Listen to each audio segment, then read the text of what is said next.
Ladies and gentlemen, please welcome the CEO of Unite Square Hospitality and Shake Shack, Danny Meyer, ladies and gentlemen. Thanks for being here, brother. No, you didn't hear me. I said it's Danny Meyer, ladies and gentlemen.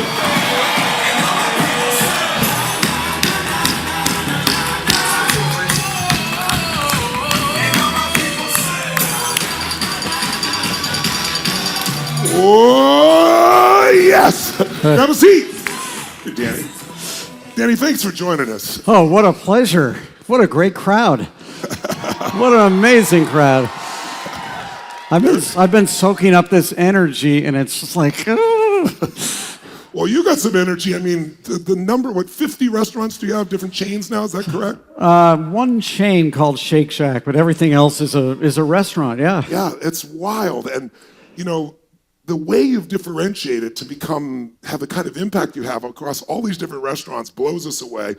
And you're doing things, as you said, about what people feel. But maybe tell us where that feeling comes from you to want to serve like that. I know you're from St. Louis, Missouri originally. How was the way you were raised? Anybody from St. Louis out there? All right.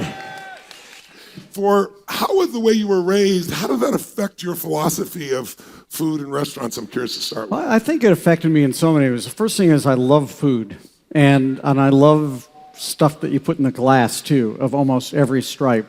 And growing up in St. Louis, honestly, during my era, the food was okay, but it was really the way the restaurants made you feel that made me love going out to restaurants. I love the fact that this restaurant, when I was a kid, I was a nobody. It's like, seat that kid under the cuckoo clock because he's always happy there, yeah. Right? And this other restaurant, I always remember my dad's favorite dish and my mom's birthday, and that stuff really stuck with me. And then when I moved to New York, when I was in my early 20s, the food was amazing in New York, but they treated you really poorly. And it was kind of like this era right after the Red Velvet Rope nightclub era, yeah. where the most popular restaurants were the ones that treated you the worst. And I didn't understand that. And I kind of just said, why not bring what I loved from growing up back home? Yeah. Whoever wrote the rule that great food isn't going to taste better just because you're being treated nicely? Yes. What was the first breakthrough for you? You started 27 years old, so you started kind of with this philosophy. I know I read somewhere you said people are wearing a t-shirt that says, show me I'm important. I'm paraphrasing, but tell me about philosophy and how it went into your first restaurant before it expanded. Well before I got into the restaurant business, when I was 20, when my dad had a travel business where he was selling group tours throughout Europe. And my brother, sister, and I, when we each turned 20, got to pick a country. I picked Rome, which is a country. Actually, and I was the guy that would go pick up a cranky group of Americans at the Rome airport at 8 in the morning. They hadn't slept all night. Put them on the bus, get on the microphone and say, you're not allowed to drink this water. Be careful about not getting your pocket picked, etc. And I had this crazy reason that I was going to take the crankiest person on day one and turn them into the happiest person by day 5. Love it. And the more I did that, I kept getting tips, and I kind of liked it. I kind of liked taking something that made me feel good, yeah. that made other people feel good, and making money from it. And how did you do that? How did you take the person who was most cranky and turn him into one of the happiest ones over those couple? Well, I think the same way that you were just saying is that everyone truly is walking around with this sign, this invisible sign around their neck that says, make me feel important. But the thing is, it's invisible, so you can't see quite how brightly lit it is, and you can't see the font size. But the biggest thing I learned how to do was to read the subtitle, because every one of those signs has a subtitle that starts with the word "by." So make me feel important by leaving me the hell alone. Make me feel important by letting me tell you everything I know. Make me feel important by just listening to me. And I feel like that it's an amazing gift in business. Yes. To be able to understand that you know, we've got this expression, the golden rule. I used to think that's what I did, do unto others as you would have others do unto you. But I think in all these years I've learned that there is a golden rule of hospitality, which is do unto others as you believe they would want done unto them. Yes. And you've got to be able to read their sign, because not everybody wants it the same way. You remind me, I was talking with a gentleman who started MTV, and at one point he took over Six Flags Magic Mountain, and he told me that he did this initial lecture where he told everybody in the company, he said, we're going to compete with Disney. And people were like, we're not going to compete with Disney. This guy's insane. And he said, but Disney has a rule. You get within 5 feet, you must make eye contact. When you get within 3 feet, you say one of these 3 or 4 things. You must treat them well. He goes, I want you to treat people like their family. And he said one day he was out, and this woman had a young child, 4 or 5 years old, and he took his ice cream and slammed it on the concrete and threw it everywhere, splattered everywhere. And the janitor came over and started screaming at the kid and the mother. And he immediately stepped in, separated them out. I was trying to figure out what the hell they're doing. He turned and said, I thought we said we're going to treat people like family, so that's what I would do if my family like this. So your point's well taken. It's not how we want to be treated, it's how they want to be treated. You know, you have this term that you call enlightened hospitality, and it's really kind of the core of what you do with fine casual dining, I think is the language I read that you utilize. Tell us a little bit about what is that? What is enlightened hospitality, and how do you really deliver it when you scale a business? Yeah, that's easy to do when you're doing one. Tony, right? that's probably the biggest challenge that makes me excited to come to work every single day. First of all, what is hospitality? Hospitality, it's not just what you get for Thanksgiving or whatever holiday from your grandmother. Yeah. How many of you out here are in the hospitality business? Raise your hand. Wow, quite a few. I totally disagree. Everyone, you should be raising your hand. Do it right now. Every single one of us is in the hospitality business because there's this thing we do, but that only gets you to the 49-yard line. Whatever your card says you do gets you to the 49-yard line. You want to get all 100 yards. The 51 extra yards come from how you make people feel while you're doing that incredible thing you do. That's hospitality. And I think that we are all so focused on performance, which is great. I don't want to tell you performance isn't crucial. If you don't perform beautifully, you're just nowhere. You're not even at the starting gate. Yeah.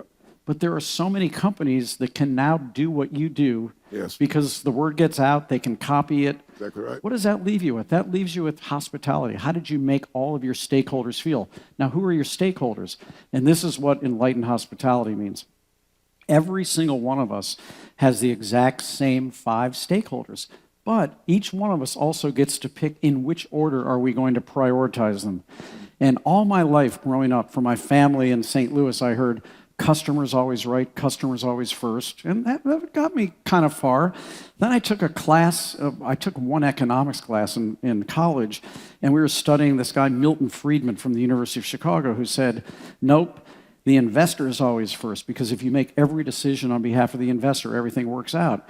And I'm just completely conflicted in my brain, because what I realized we were doing, when I sat down to write Setting the Table, I said, we've screwed this up. We actually put the customer second. Of all of the 5 stakeholders, we put our team first, our customers second, our community third, our suppliers fourth, and our investors fifth. And we did that not because we didn't want to have really happy customers and not because we didn't want to make our investors a lot of money. We actually are selfish, and we think that if you start a virtuous cycle where one good thing keeps leading to something even better, well, of course you're going to not put your investors first. Yes. Because that'll be the smallest thing at that point. Yes. And what we learned is that our guests in all of our restaurants are never any happier coming to dine with us than our staff members are going to work. And so that's where it had to start. So this is what we do right now, and something that I'm just devoting my career to is this. Whether or not you eat at McDonald's, I think you would have to acknowledge that there's probably never been a food business that has better scaled systems for how to do the thing you do. You can get a box of French fries anywhere in the world, and it's going to taste the same. And I think that's been a remarkable achievement of its own. And I think the thing that I want to devote our purpose to is, can you scale a feeling? Can you scale hospitality? Can you make it so that while that burger or that rack of barbecued ribs or whatever, or the black truffle in the chicken, whatever it is you're eating, that has to taste consistently good. But how can you now say, and while you're eating it, you're going to feel treated consistently well? Yes. And that's the thing that I'm devoted to. Tell me 2 things, if you would. One is, I know you have a hiring philosophy where I think you call it the 51%, if I'm not confusing it, where you're putting those human skills first, that intellectual, emotional fitness and psychological fitness ahead. How do you pick those people? How do you know? And then secondly, how do you nurture your employees so that that scale actually occurs? There's one thing to have the intention, but when you have, what now, 900, how many employees do you have just at Shake Shack? You have 2,000 just we have at 2,500 out before Shake Shack. Shake Shack's probably got over 4,000 at this point. And that's the key thing, and you're asking the right question, because you get feeling from people. You don't get feeling from things. Yes. And so we were able to identify 6 emotional skills that are always present at a very, very high level in someone who's got what we call having a high HQ. People who are going to really fulfill that last 51% for you. Yes. And a high HQ, hospitality quotient, if you've got a high HQ, you're probably somebody who is happier yourself when you make someone else feel better. Yours, you guys like to hug around here, right? Well, hugging is probably the biggest expression of hospitality. The only way to get a hug is to give one first, unless you're dealing with a tree or something. It doesn't work that way. So we have found that the 6 emotional skills that are always present at a high level are kindness and optimism. I get a 2 for on that one. Mm-hmm. Skeptics and cynics don't tend to really care that much about how they make people feel. Number 2, intellectual curiosities. Number 3, work ethic. Number 4, empathy. That shouldn't come as a surprise. Number 5, self-awareness, knowing what your own personal weather report is on any given day, because hospitality is a team sport, and you will infect your team one way or the other. Yeah. And I bet you can guess the 6th one, integrity, having the judgment to do the right thing, even when it may not be in your own self-interest. So we go into all of those in depth. I don't know how to teach any of them. I don't know how to teach you to be kind if you're not kind. I agree. But what we can do is we can teach people on our team how to interview for those emotional skills. And we can also teach our leaders how to celebrate those emotional skills. How many of you have had a job where the thing you got bonused on was something that could be measured? Cost control, higher sales, whatever. How many of you have ever had a job where you got bonused for how you made people feel?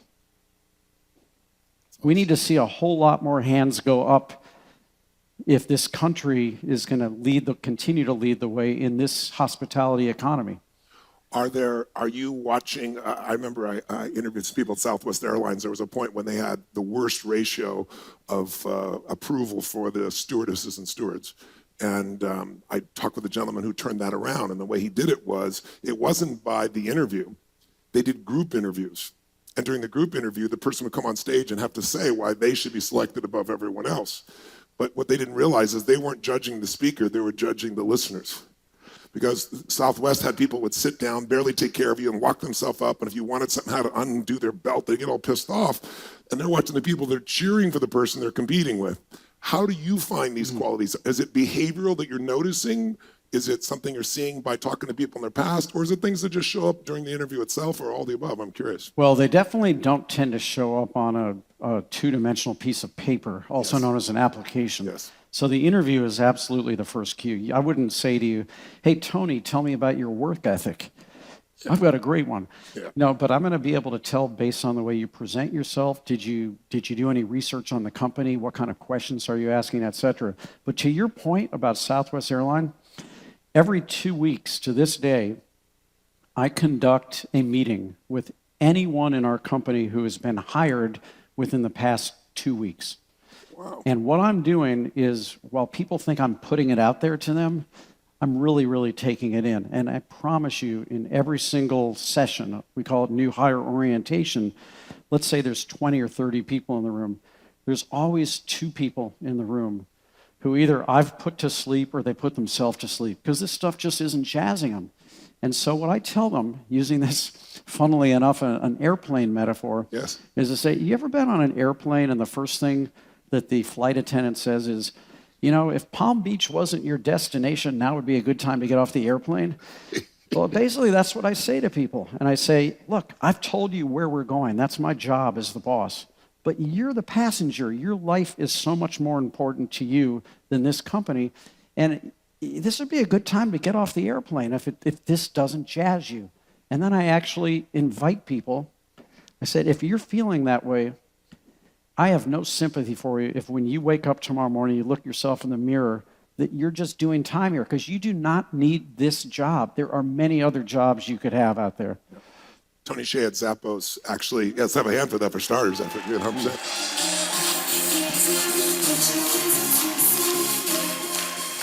Tony Hsieh at Zappos has a process a little different, but it's similar. The idea that they go out and they train like crazy. It sounds like you know Tony's approach. And he actually offers them money to leave. I think it's 3 weeks, if I remember right. I try to do it on the cheap. Tell me, how do you create that? Okay, you're selecting well. I get that's the most important part. I've shared with the group here, it's great people are found and then trained, not just trained. So I think we're aligned in that.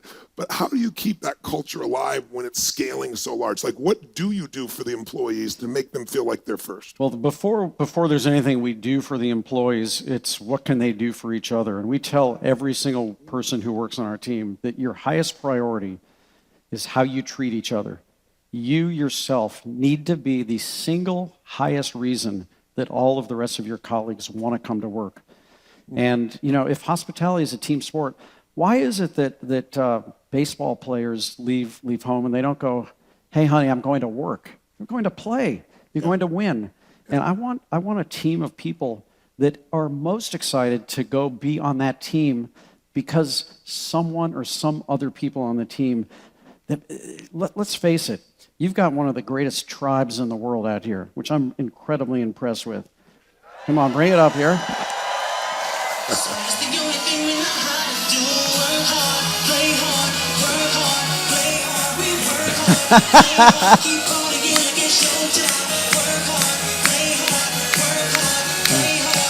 Whoa! 67 countries, 3 languages translated. I like pushing that button. That was fun. That was a fun one. What I was going to say is that of all of the tribes in our lives, whether it's your tribe or whether it's your family, work is pretty high up there. Where you go to work is one of your tribes. And I'd say the biggest thing that any tribe has is a common language. Yes. And I think that words are the most powerful mortar between the bricks of any culture whatsoever. So in addition to saying it's not Danny's job to make you happy, I can't. You know, I've got to work on myself all the time. Yeah. What I can do is provide a platform where I think you can do your best work. And I can do that by making sure that if on this team, we're always going to draft the most talented players on the field who are also the most fun people to sit in the dugout with. That's awesome. And just one quick thing, think about baseball for a minute. Think about a sport where every single thing is measured. There's percentages for throwing and fielding and hitting and how did you hit against a left-hander and a right-hander. Why don't we have any statistics for who are you in the dugout? Half of a 9-inning game is spent sitting with your team, and you are actually actively motivating everybody even when you're not on the field. And that's something that I really think this 51% is about. And how do you inspect that? How do you support that organizationally? You just have strong enough leaders at each location? Do you personally inspect it? Is there a team that goes through? Everybody's held accountable for family values. And I think all of us grew up with family values. We all grew up with a family culture. I always kind of laugh when I hear someone say, we got to work on having a culture around here. You have a culture whether you work at it or not. Yeah. The question is it intentional? And is it uplifting? So a culture is just a fancy word for how we do things around here. And so the way that we really, really watch, we actually pulse our staff from time to time and give them the opportunity to say, how does it feel to work here right now? And we listen. And sometimes you hear the same themes that you've been hearing for 15 years. That's on me when that happens. Sometimes you'll find that one restaurant is in a really, really good morale swing and another one is kind of floundering a little bit. So in the same way that we take the temperature every single day and we look at the temperature tomorrow and decide what we're going to wear, you got to do that with how things are feeling around your business as well. And when you're dealing with those soft skills, how do you intervene when it's not where you want it to be? I think you hold people accountable to the family values. Now, what is a family value and what is a culture? None of it is a way to tame the ocean of its waves. The waves are going to keep coming, but when you have a mirror, so for example, our family values are excellence, doing the thing you do as well as you can possibly do it, and figuring out how to do it even better tomorrow, honoring the work you did yesterday because you're a human being. Number 2, hospitality. That was a big surprise. Doing the thing you do in a way that makes other people feel better. 3rd, entrepreneurial spirit, coming up with a fresh way of looking at processes that the rest of us only wish we had thought of first. Everything can get better, and I cannot be a top-down idea generator. It's got to come from the people on the front lines. And then 4th, integrity, having the judgment to do the right thing, even when it's not in your own self-interest, even when no one else is looking. So that's our mirror. And if something doesn't feel right about someone's behavior, it's almost inevitable that we're going to be able to say, you know that thing about excellence? You made a commitment that in honoring your work yesterday, flawed though it may be, you were going to figure out a way to do it even better today. Consistently, you've not been doing that. And then the other thing, Tony, is we make a chart, and it's the can, can't, will, won't chart. And you can just make a little graph, and you start on the left with can, and then all the way to the right, you go can't. You start at the top with will, and you go to the bottom, and you go won't. And now you've got can and will, can and can't, will and won't, and I can't remember the other one right now. You guys can draw this down. But every single one of those quadrants applies to my behavior on a given day. And if it's a will and can, then our job to reinforce that behavior is to celebrate it always. If the answer is can but won't, all right, we got an attitude issue right there, but not a capability issue, then my job is to inspire. And I'm not going to have a long leash on someone who can, but they won't. Too many organizations put up with culture-defeating behaviors because the guy's so good at what he or she does. Right. That doesn't work. Yeah. It just doesn't work. So you work so hard to make sure you get the right nature to start with, and if you're wrong and the correction doesn't work, you make changes, it sounds like, rapidly. Always have to. And you know, the reason that I called my book Setting the Table is that when I first opened Union Square Cafe, for whatever silly reason, I decided that the salt shaker should sit right in the center of the table. And the fact is, life always is moving that salt shaker around. And I just have to, we have something we call constant gentle pressure. You just got to constantly push that salt shaker back to the center. You don't get angry at it. You don't get angry at life. You don't get angry at the people who moved it. You just push it right back. And I just don't think that there's a greater center of the table than culture, because it gets off and you're in trouble. That's beautiful. But I love Can I just share one thing? You stay centered about it because it's going to be part of the process. Anytime you build something, entropy begins. But you move it, you don't get upset about it, but you keep it back in the center of the table. What were you about to say? Well, I was going to say, I heard this great quote from the athletic director at UCLA, and they've got a Hall of Fame. Anyone from UCLA? Of course you are. So you guys have an athletic Hall of Fame at UCLA because you've won more championships than any other university in every kind of sport. And someone asked the athletic director, so what do you attribute to? And guess what? He said, culture. And he said, culture is just like a baby. You got to watch it 24/7. You got to change it. No, you got to feed it at least 7 times a day. And when it makes a mess, you better clean it up immediately. That's great. I thought that was awesome. great. Let's have a hand for that. That's awesome. Really good. I was reading the book Culture Code. I think it's Daniel Coyle, if I remember right. And you were written up in there, and you talked about your vulnerability as one of the principles there, that you acknowledge when it's not working immediately, that it's no bullshit, it's truth, but you also don't tolerate keeping it that way.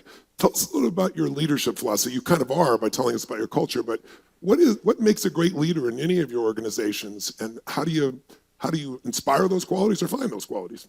I think a great leader, first and foremost, has to express what success looks like. Where are we going, and what does success look like? And how are you supposed to behave while you're getting there?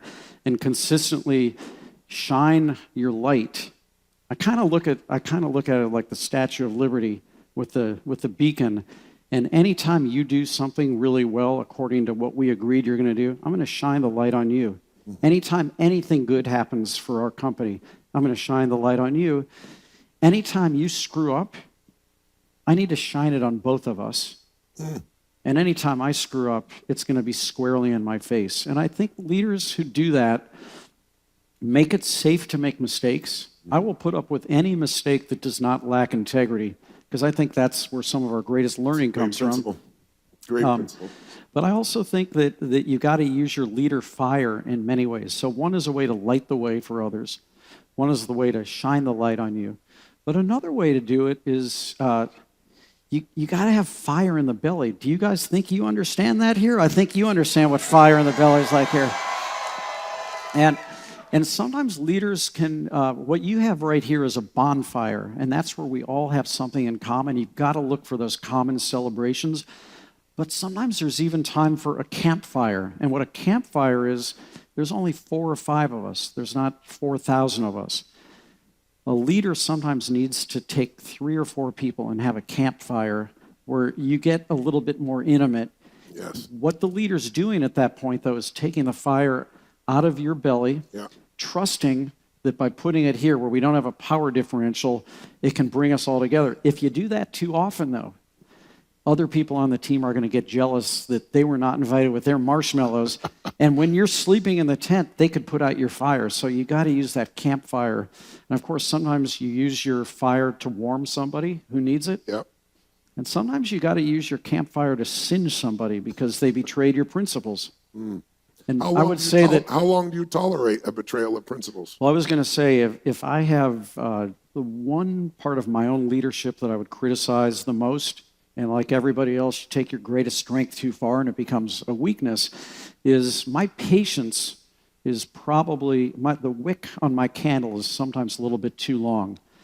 And that's why I created that will, won't, can, can't, because I wanted to give myself and our team a better sense of what we agree the time frame will be for somebody who can't do it, or who won't do it. Skill issue, or won't do it. Yeah, and I'll always try to move. If someone is willing and they've got a great HQ, but they're not a great right fielder, I'll try them at third base. You just never know. Yeah, and training sometimes can solve that if they have that psychology and emotion there. Tell me, Shake Shack, you took some time. In fact, one of your books, I think it was on your books, I read somewhere you said, slow down was the secret to success. And I think it was 10 years, if I remember right, after your first restaurant before you opened. Shake Shack, I think it was 5 years, if I remember correctly. Is that right? Before you opened another Shake Shack? Right. Tell us what you mean by go slow to succeed, and why did you take so long in these situations? Well, there's really 2 reasons. I do believe that one of the things we're all confronting right now is that everything is moving so fast. We all multitask. We're all like going from app to app and phone call to phone call. That I think we've lost some of the art of growing where you're planted. And I think when you grow where you're planted, you get to set your roots. And when you set your roots, you get more nutrients. And I think the fruit tastes a whole lot better. Grapevines know that. And so that was one reason. I really, Shake Shack was an accident. It was never meant to be a big public company. Amplify that, because most people don't realize it started in the park, as I understand it, as like a hot dog cart. Yeah, it was a hot dog cart, and we did that because we brought an artist to Madison Square Park to beautify the park and make it safe to come there. And this artist from Thailand said, along with my 4 taxi cabs on stilts, I want there to be a working hot dog cart. And we said, well, we'll be glad to do it. I wanted to test out the theory of hospitality. Was hospitality just for fancy restaurants, or could you do it with a hot dog cart? So we picked Chicago-style hot dogs because they've got 8 toppings. And I wanted to see if our team could say, oh, that's the guy that likes everything except neon relish. Nobody should like neon relish. That's the person who likes everything except pickles and mustard. And lo and behold, we'd have 100 people waiting in the line. Wow. And so we did it. 9/11 happened. The city was obviously depressed. And in 2002, the second summer, the art was gone, but the community said, please bring back the hot dog cart. They did the same thing in 2003. By 2004, we said, what about creating this as a permanent kiosk? So we gifted this kiosk to Madison Square Park philanthropically, and we said, we'll own the business. You be the landlord, and if this thing works, we'll bring people to the park to keep it safe. The rent will go back into the park, and wouldn't you know it, this little thing called Shake Shack, lines and lines and lines of people. This day, which is now, Shake Shack will be 15 years old this year. Madison Square Park, we got a public company out of it. Madison Square Park gets just about $1 million in rent just from that one shack. Awesome. That's incredible. Let's have a hand for that. That's incredible. So, but I'd say the second reason that I really, really took my time is that growing up in St. Louis, my dad, who was a really, really gifted entrepreneur, unfortunately didn't do a great job of surrounding himself with really talented people. And every time he grew without a foundation of talented people, something bad happened. And I watched him go bankrupt twice. And I don't know if anyone's ever had that experience of sitting in the living room watching your dad, who's your hero, start to cry in front of the whole family and putting all that, that real vulnerability. Here's the, your hero in life. Yeah. And I just said, I'm never going to let that happen. And unfortunately, it wasn't until he died at the age of 59 from cancer that I actually allowed myself to believe that you can expand without going out of business. Wow. You just have to do it a different way. Wow. So going slow served you at that stage. Tell people a little bit of the story. So you start with Shake Shack in the park. Now it's a public company. How many facilities do you? What's your revenues? And how? What is the real separation of Shake Shack from so many other fast food places? You've kind of amplified a little bit about hospitality, but what do you think that specific of all your restaurants? Why has that taken off to the level it has? Yeah, why is it that last week when Shake Shack opened its first shack in Shanghai, the line of people was 1,000 people long to get in? Wow. And that's exactly what happened in Seoul, Korea. That's exactly what happened in Tokyo. That's exactly what happened, believe it or not, in Saudi Arabia. And it's a good question, Tony, because obviously we did not invent burgers and shakes and fries, and we won't be the last people doing it. But it really proves to me that if you take something that people already know and you cook it better than they knew it could be, and you treat them better than they knew they could be treated, and you create a mission so that the people who come to work there truly understand why they're coming to work. Yes. And they're rooting for each other.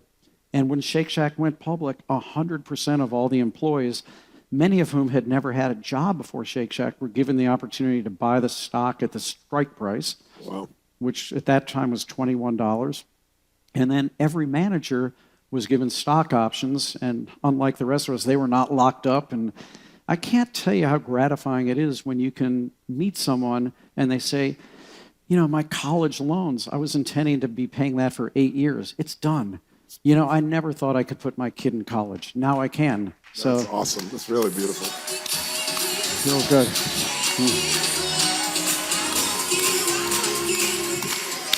I saw you kind of look at yourself, the language I read somewhere is that you look at yourself as kind of the executive producer of these restaurants. Tell us what that means. Well, you do your homework. This is good. Well, what that means is this, and as each one of us, as we grow our business, has to understand that the license to grow is letting go. It's truly finding people at every step of the way. As you grow, you are, by definition, even you're taking on things you've never done before. Not a doubt. Your company was not this big a year ago as it is today. Correct. So by definition, it's a different set of challenges for you. And so each time we grow, my license to get there is to make sure to go over my lawn, manicure my lawn. That's what I call it. And what that means is take inventory of every single thing that I do all day and ask myself, of all the things I do today, what are those things that someone else could do at least as well or better than I could? And I've got to give them the chance to do that. And then constantly say, and what are those things that only I can do in that way? And the good news is that list is getting smaller and smaller and smaller. And that's why, unlike my first restaurant when I was 27, where I was the screenwriter and the stage director and the best actor and the director, now I'm the executive producer. And what that means to me is I'm responsible for picking the things we do and don't do. I'm responsible for picking the key talent, right? I'm not going to give up picking the chefs of our restaurant and the general managers of the restaurant and the architects and obviously the concepts of our restaurant and sometimes even the art on the walls. But I gotta stand back and I've got to let other people grow. And for me, that's the fun of what I do right now. And then we talked about that on the first day here, because most people become the artist. They become the operator. They're not the owner. And he just gave you a beautiful set of steps. I hope you heard that. The simple questions you can ask so that you can begin to scale more impact by seeing who can you replace yourself with. It's really simple, really elegant. Danny, what would you want to tell a brand new entrepreneur who's just getting in any business, not necessarily hospitality? What were the 2 or 3 things that you think are most important for any business to succeed? I think you got to love the topic. I think what all entrepreneurs have in common is that there's this idea that solves a problem for people, and it makes them feel so happy that they just cannot wait to share that with other people. You just have to. And you cannot see failure as a possibility. As a matter of fact, I believe all entrepreneurs are up-sided, right? We only see up. We don't see down. We don't know what could go wrong. As a matter of fact, it's going to be a key skill set to surround yourself with somebody who could see what could go wrong without being your editor while you're dreaming your great dream. That's a really, really important thing. I also think it's critically important now that you've got this topic that you love that's going to solve other people's problem, is that you say, nothing makes me happier than watching what my product does for people. I'm the weird guy. If you ever go to Citi Field where the Mets play, where we've got 4 different ways you can eat, they're all out in center field where no one ever used to go. Now people come to Citi Field early just for the purpose of eating. I'm the weird guy wearing the hat and the glasses, lurking around watching people eating our food. And I just love how happy it makes them. Just makes me feel great. And then the third thing I'd say, besides you should take pleasure in what your product does for other people, is you just gotta be willing to work, because we're in a day and age where the second you do have a good idea, the whole world knows it. Someone's going to tweet about it, Instagram it. By the way, my being here today, wait till you see what it does for your social following. What will do it? No, just kidding. He didn't even hear it. I didn't understand. You said you're what? I said my being here today is going to up your social following. Sure it will. No, what I was going to say is there's no substitute for hard work and execution. You guys have been saying that for the entire 5 days here, but the minute the word gets out that you're so good at what you do, someone will copy you. Everyone in the world is now walking around with their pocket plagiarizer, takes pictures of things within 2 seconds. If I taste a great dish somewhere, it's going to be on my chef's desk in 2 seconds. If I see a great flower display, it's going to be on the florist's desk in 2 seconds. Right? So I gotta keep working, and I've got to keep getting those first 49 yards. But ladies and gentlemen, you cannot win with a 51-point hospitality win, but you can't win with 49 either. And so we're constantly trying to win on both of those fronts. And if you keep it, it's not just working, it's the way you work is you're constantly innovating. So if it's not doing the same thing over and over again, because it's like if somebody's coming and they're copying you, when they get to where you are, they'll be where you were if you keep growing. And that's really what you've done. Exactly what will happen. So we cannot stop innovating, but we have to realize that the shelf life of innovation has gone from 3 years to about 3 minutes. Yeah, that's very so true. Let's have 3 questions for Diane. Who's got a question? How about over there in the red? Yes, sir. Give him a hand. Give him a hand, ladies and gentlemen.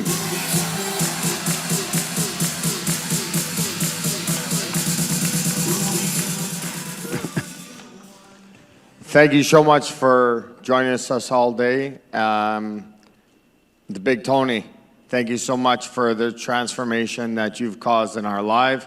Being a big brother, being a father, being an uncle, being in all those places for us that have been down spiritually, personally, emotionally, and monetarily. And many of us, our businesses saved from bankruptcy, marriages from divorce. We love you, we honor you, and we thank you. Big hand for Tony.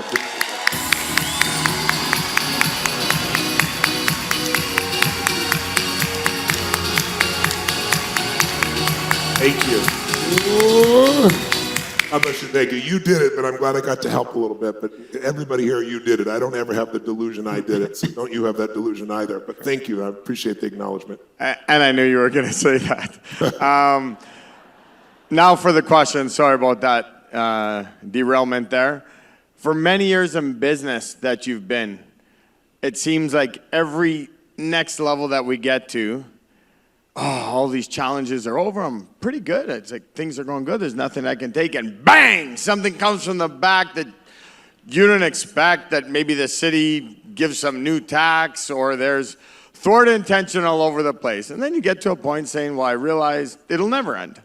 There'll be something else that will be there, and you'll have to get over that.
But then there's that little feeling inside yourself that you're really pissed off, and you got to get past that. You must have had so many of those feelings, but it comes to a time, and I just want to know from experience, when something that big happens to derail, let's say they close the public company, and I was, okay, what am I going to do now?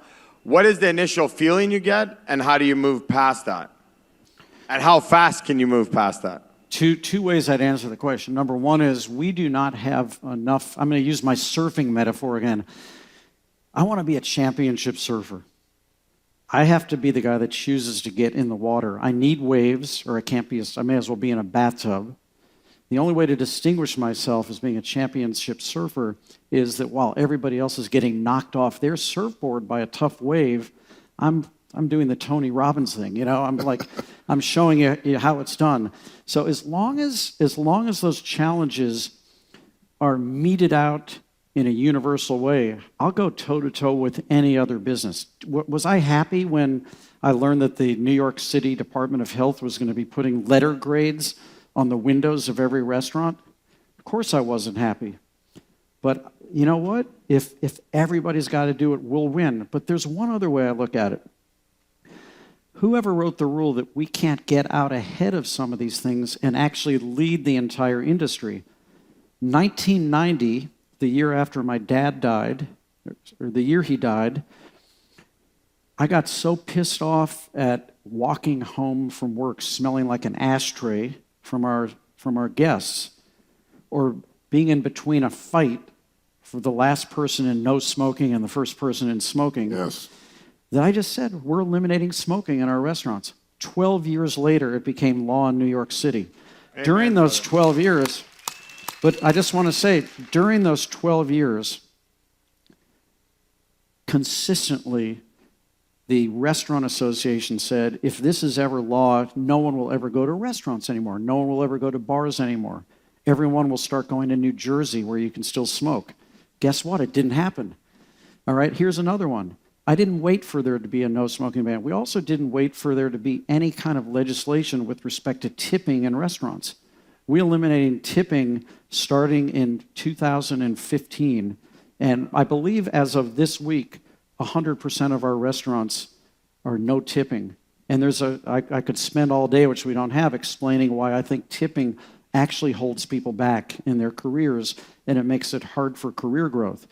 But we didn't wait for that to be a general industry trend. We said, this is important to us, and this is why we're going to do it. So, the bad stuff happens, whether it's weather. Do I like snowstorms in New York? No, I'm the Grinch that stole snow. I hate it because it screws up our business. Do I like recessions? I don't think so. But as long as we're all dealing with the same things, we're going to win because of our culture. Can you amplify just one? I don't want to know you at the time, and I know we got to keep it tight to get you out of here. What's one reason why you decided against tipping and why you believe it limited growth in someone's career? Just give us one perspective. I think that's fascinating.